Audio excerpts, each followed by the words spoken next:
ഇതിന്റെ അകത്ത് ആരാണ് വിവാദം ഉണ്ടാക്കുന്നത്? വിവാദം ഉണ്ടാക്കുന്നത് ഈ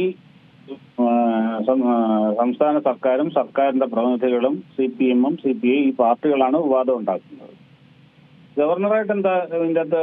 ഗവർണറോ രാജ്ഭവനോ ഇതിൻ്റെ അകത്ത് എന്തെങ്കിലും വിവാദം ഉണ്ടാക്കുക? അതിനെ തുടർന്നുണ്ടായ വിവാദങ്ങളുടെ പശ്ചാത്തലത്തിൽ ഭാരതാംബ സങ്കല്പത്തിനെ പറ്റി ഒരു രണ്ടു വാക്ക് പറയുകയല്ലാതെ ഗവർണർ എന്തെങ്കിലും പ്രശ്നം ഉണ്ടാക്കിയിട്ടുണ്ടോ? രാജ്ഭവനിൽ നടക്കുന്ന ചടങ്ങാണത്.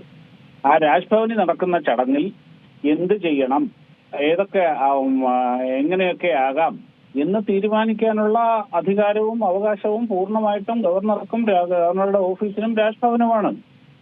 നിങ്ങൾക്ക് പോകണ്ടെങ്കിൽ പോകണ്ട, അത്രയല്ലേ ഉള്ളൂ. ഈ വിവാദം ഉണ്ടാക്കി ഇവര് തന്നെ വിവാദം ഉണ്ടാക്കുന്നു, ഇവര് തന്നെ അനാവശ്യമായിട്ട്. ഇപ്പൊ കഴിഞ്ഞ ദിവസം തന്നെ ശിവൻകുട്ടി അവിടെ ചെല്ലുമ്പോൾ തന്നെ ഭാരതാംബയുടെ ചിത്രം അവിടെ വെച്ചിട്ടുണ്ട്, അതിന്റെ നിലവിളക്ക് വെച്ചിട്ടുണ്ട്. അയാൾക്ക് അതിൻ്റെ അത് പങ്കെടുക്കാതെ തിരിച്ചു പോകാം. അതിന് പകരം സ്റ്റേജിൽ കയറി വായി വന്ന വികടത്തരം മുഴുവനും പറഞ്ഞ് ഞാൻ ഈ ചടങ്ങ് ബോയ്ക്കോട്ട് ചെയ്യുന്നു എന്നും പറഞ്ഞുകൊണ്ട് ഈ പട്ടുഷോ കാണിക്കുന്നതൊക്കെ എന്തിന്റെ അസുഖമാണെന്ന് അറിയാൻ വയ്യാതല്ല. ഇതൊക്കെ മനസ്സിലാവത്തില്ലേ? ഇവരാണ് ഈ വിവാദം ഉണ്ടാക്കുന്നതും ഇവരാണ് ഈ പ്രശ്നം മുഴുവനും ഉണ്ടാക്കുന്നത്. അതിന് ഈ പറഞ്ഞ പോലെ ഗവർണറുടെ ഓഫീസിനെയോ ഗവർണറെ കുറ്റം പറഞ്ഞിട്ട് കാര്യമില്ല. അദ്ദേഹം ഈ നാട്ടിൽ നിയമം അദ്ദേഹത്തിന് അനുവദിച്ചു കൊടുത്തിരിക്കുന്ന അവകാശത്തിന്റെ തന്നെയാണ് ചെയ്യുന്നത്. ഇനിയല്ല ഇത് ഭരണഘടനാ വിരുദ്ധമാണ്, അവകാശ ലംഘനമാണ്, ഗവർണർക്ക് അതിൻ്റെ അകത്ത് അധികാരമില്ല. നിങ്ങൾക്ക് ഈ നാട്ടിൽ സമീപിക്കാൻ മാർഗങ്ങളുണ്ടല്ലോ. നിങ്ങൾക്ക് സുപ്രീം കോടതിയെ സമീപിക്കാം. എല്ലാ കാര്യത്തിനും ഒന്ന് പറഞ്ഞ് രണ്ടാമത്തേന് കോടതിയെ സമീപിക്കുന്നതല്ലേ.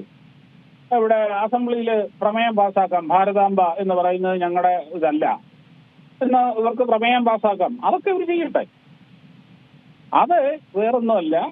ഇതിൻ്റെ അകത്ത് ഈ മറ്റൊന്നും പറയാനില്ലാത്തത് കൊണ്ട് അനാവശ്യമായ ഒരുതരം ഈ വിവാദങ്ങളിലൂടെ മാധ്യമങ്ങളിൽ നിറഞ്ഞു നിൽക്കാനും ഞങ്ങളാണ് ഏറ്റവും വലിയ RSS വിരുദ്ധർ എന്ന് ബോധ്യപ്പെടുത്താനും വേണ്ടിയിട്ടുള്ള ആ ചീപ്പായിട്ടുള്ള മത്സരത്തിന്റെ ഭാഗമാണിത്.